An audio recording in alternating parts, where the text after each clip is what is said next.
I'm Teresa Caraggio, and this is Third Paradigm.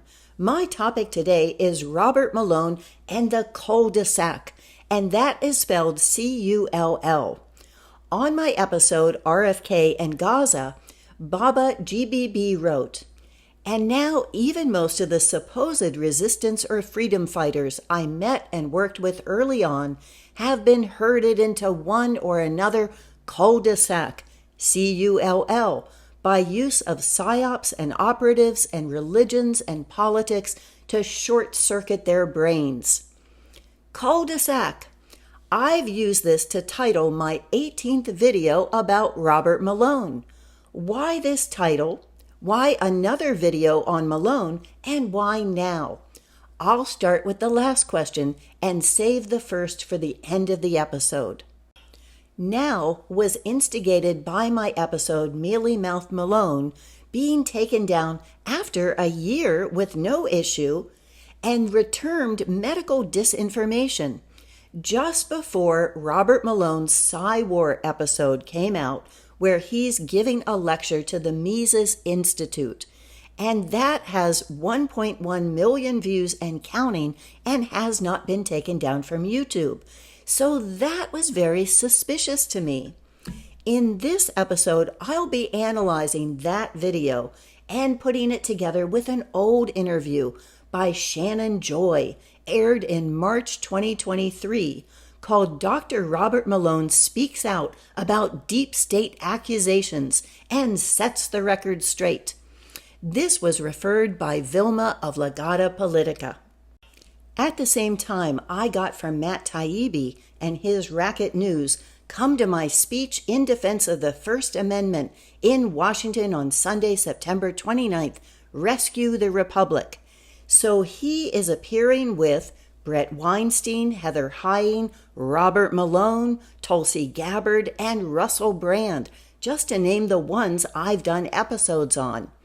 And then Soothspider posted a link to the Chief Nerd with a tweet from Malone saying, "To be blunt, I don't really want to be in D.C., but if I got the ring, ring, ring, Robert, we really want you and need you at someplace in HHS.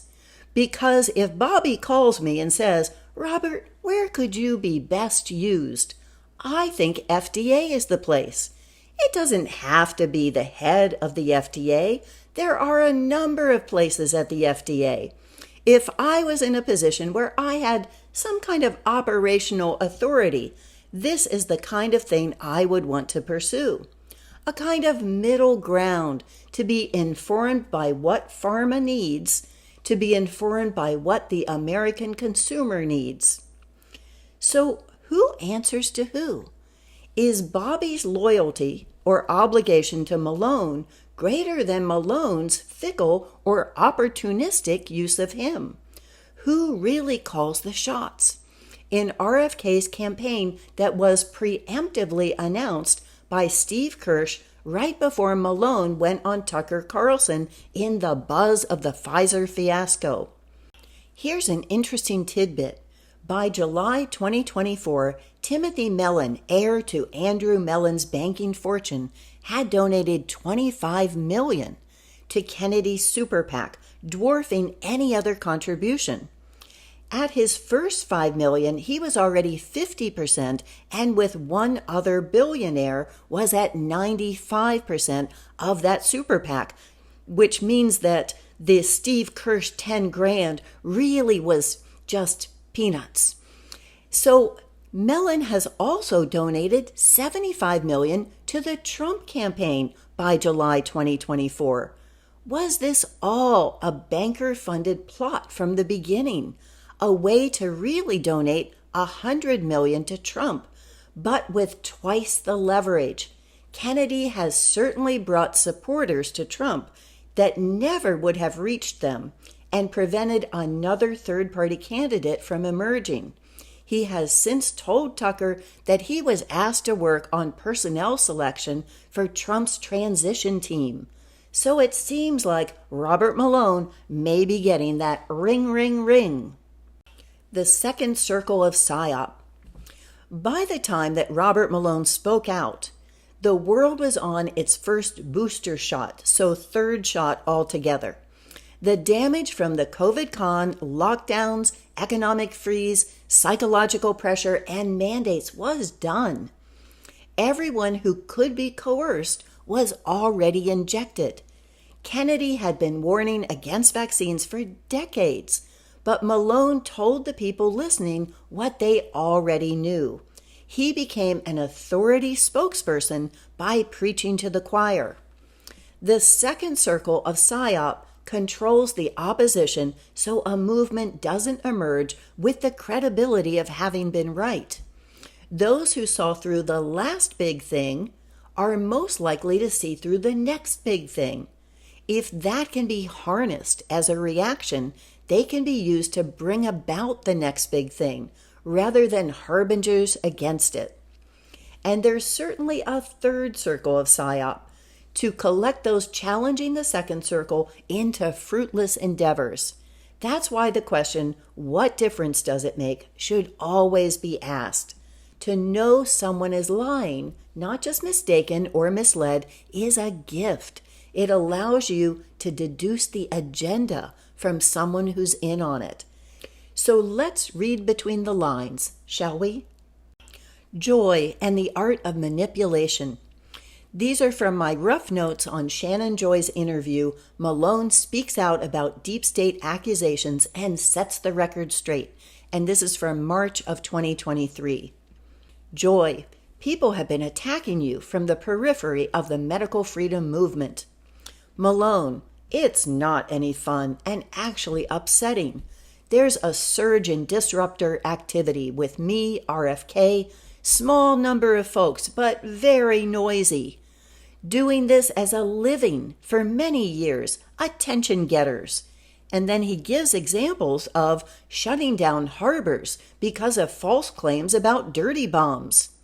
There was a 60-minute segment about Patient Zero. Little ecosystem that peddles outrage and fear, a business model to get clicks.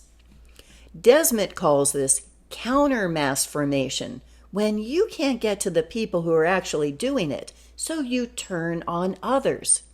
This little clique of folks making bizarre claims. I am deep state, CIA, defense intelligence. One specializes in fabricating words.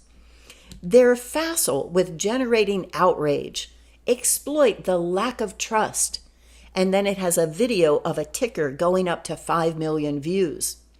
This includes the Washington Post, New York Times, the Bragans, Dr. Jane Ruby, some of whom avoided being served, but now I have. Their defenders are making a lot of noise. They're trying to prosecute this in the court of public opinion. Joy. The Bragans claim that in your pre-COVID lockdown life, you worked with the Department of Defense agencies. You had grants, like every other medical doctor on the face of the planet, or most of them. Malone. Accusations that I'm a mass murderer. The same people say, hang Fauci. Joy. It's vicious, not civilized at all. When you came on the Dark Horse podcast, you still believed in those institutions like we all did, but now you've spoken out. It's politically motivated. The same accusers are 100% behind Trump, all of them. Malone. They're fabricating sources, like the tweet from November 2019 on gullible anti-vaxxers. A female is putting together short sound bites from different sources. The journalism we've all come to loathe. Joy. As we move into 2023 and a primary, these are all political operatives. Malone. It's an FBI technique called bad jacketing. Trump acts like a bully, then people mimic it. Joy. Every whistleblower is someone who changes their mind. Many ask, why is he suing so-and-so? Because you can't be cutting and pasting, tarring and feathering for things that are just not true. I am almost positive these are paid operatives. I'm offering this forum to the Bragans, but they aren't taking me up on it. I'm completely neutral. Malone. These ankle biters are poring over my resume. I had a PTSD diagnosis when I left Salk. I call this fragging. There is evil. People succumb to evil. Joy. And this is why I love you, Dr. Malone. Say hi to Jill for me. An ankle biter responds. Here are some of the contradictions that are in that interview. Joy cannot be a neutral arbiter and end with, "This is why I love you."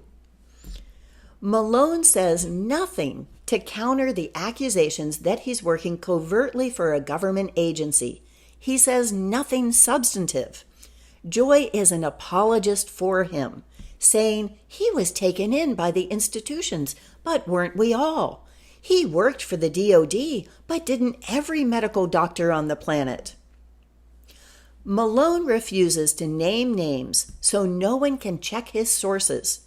But it's the same people who close down harbors with false claims about dirty bombs. It's the same people who say hang Fauci. It's an FBI technique, so by implication, they work for the FBI.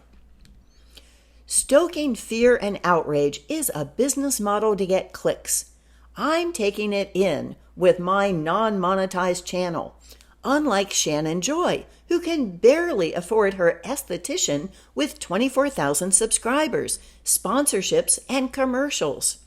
Of course, selling supplements and prepper supplies has nothing to do with fear and outrage. Joy quotes an undisclosed source who said Peter Bregan told them it wasn't personal, but politically motivated. These are all political operatives, she says. She's almost positive these are political operatives. No shred of evidence given. Cutting and pasting or short sound bites from different sources are ways of presenting quotes. Analyzing a resume is journalism. None of these would result in things that are just not true. They're direct sources. Joy wants the Bragans to come on so she can try the case in the court of public opinion, rather than wait for the court to decide. Despite Malone saying that he doesn't know how they can possibly defend themselves, that case has now been dismissed, with the potential of a frivolous slap suit. Does Joy still want them on? Has Malone stopped accusing others of defaming him now that it's been tried in a court of law? It's telling that the top 8 comments have 7 that are critical of Malone and call it obfuscation and frankly dishonest that he won't address the documentation presented by research journalists like George Webb. So not everyone is fooled by these lobbed softballs. 5G warfare, from sticks and stones to name-calling. In Psywar, Enforcing the New World Order, Robert Malone addresses young academics at the Libertarian Economic Forum of the Mises Institute. This involved much pandering to his audience, saying, "An old fart like me. I'll be dead by then. I used to be an academic. And who's read Dune? Fear is the mind killer. Psychological warfare is marketing. You're all young. You grew up with marketing and are immune to it, but the third world are sitting ducks." He makes frequent references to Rothbard. He says that his Substack name, Who is Robert Malone, is a play on the Ayn Rand, Who is John Galt. I distinctly remember Malone saying his title was taken from a young woman's essay about him called Who is Robert Malone? So one of those statements is a lie. He states that globalism is corporatism and quotes Mussolini that corporatism is fascism, which doesn't sound like someone who spent his career getting millions in grants between government and big pharma. Psywar is the psychology of manipulation of the population on a mass scale. I'm just trying to understand what was deployed against me, he says plaintively. Slander and defamation, a corporate media, advocacy journalism, and social media trolls. All equal revenue. It's stealing your reputational value, generating wealth from theft. What is fifth generation warfare? First generation is fighting with sticks and stones. Second generation is kinetic, but with centralized control. Third generation is the decentralized blitzkrieg of World War II Germany, which doesn't match what I've heard. Fourth generation is Al-Qaeda, the Viet Cong, a guerrilla movement with a religious component. The U.S., NATO, hasn't ever won against fourth generation warfare. It manipulates the opponent into being on the other side. Fifth generation warfare seems all about Robert Malone. The technology developed for offshore is now used against our own citizens. The CDC does cyber stalking. For Robert Malone, they develop juror tickets, anti-vaxxer and conservative. This triggers a campaign of weaponized propaganda and crowd stalking in social media, concerted trollery against me personally. There are 5 or 6 ways I've been accused of being a mass murderer. Information terrorism. In describing the difference between mis, dis, and malinformation, Malone says disinformation is politically motivated. He says, imagine I endorse Bobby Kennedy, and I'm not. But imagine I was, and I'm spreading his messaging to get him elected. It is an awkward way to shoehorn in that disavowal of Kennedy. And this was before Kennedy threw his support to Trump. Malone explains NLP, neuro-linguistic programming, using the phrase safe and effective as a demonstration. However, his talk uses NLP tricks throughout. He randomly flashes a bumper sticker saying inflation is theft. He says that taxation is theft. Who paid his salary all those years in the government? And who will pay his salary if he gets the ring, ring, ring for the NIH or FDA?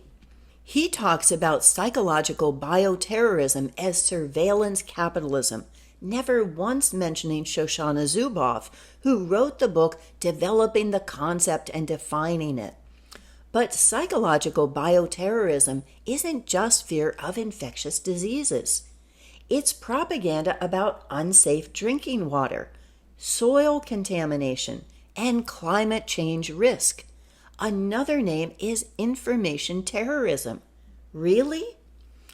All that he can use is the language of faith to describe this as the banality of evil, evil committed by bureaucrats, the overlap of incompetence, complex systems, and nefarious scheming, the failure of people to think. DEI is substituted, he tells young white audience, for excellence, merit, education, intelligence. Google is powered by the CIA. They extract your emotional state and map your cloud of influence. That's how the CIA engineered the Arab Spring. Since World War II, the U.S. has thought of itself as the good guys, but there have been 70 regime changes by the CIA, normalizing even assassination so that it was used against JFK. I wonder if AI wrote that speech, but then I think it would be more coherent. In conclusion, what Malone is giving us is jargon soup. He's spewing out anything that he thinks will make him relatable to this audience of young academic libertarians. And in the process, he's throwing out things like, oh, and did you know the CIA did 80 coups? Well, that, of course, we already know. And he's not telling us anything new. He's just throwing out, so, and did you know they killed JFK? That is so last psyop. Get with the program. This is a whole new level that we're on to, and that no longer flies. So he's trying to make people say, oh, he couldn't possibly be CIA because why would he say and admit that they did all these coups? Because you can't fake it anymore. Francis Leader, always ahead of the curve, wrote in the comments way back in December of 2022, the globalists always, always, always control the opposition and always, always, always give the sheep-like opposition the victory. My money is on Malone for Fauci's job, and the dummies will think that they have succeeded in resisting the predator class agenda. But they will have fallen into the set trap. Of course, Tom Cohen would make the better candidate, but my solution would go much further and dissolve the entire P-Harma industry altogether with the alphabeti agencies which depend on it. And of course, I agree fully with Francis that what we need is to decentralize.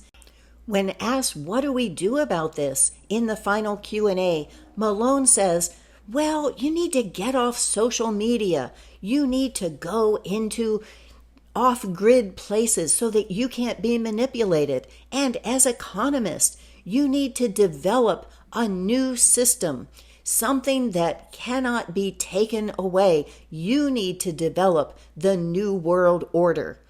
So he's saying that because he thinks it can't be done. But as the people on my stack who are reading my book right now know, it can be done, and we are going to do it. So he is looking at saying, my part in this isn't going to be to decentralize. All I'm going to do is be a pharma fascist, where I put together corporations and government and make them work better, at least for me. That is something that is just going to herd people into a cul-de-sac where they can more easily be gleaned, but we're not going to let that happen. For more on how controlled opposition works, here is Malone and Slaughterhouse 4. And this is the Malone playlist with the other 17 except for Mealy Mouth Malone, and for that you need to go to Substack. Thank you for watching.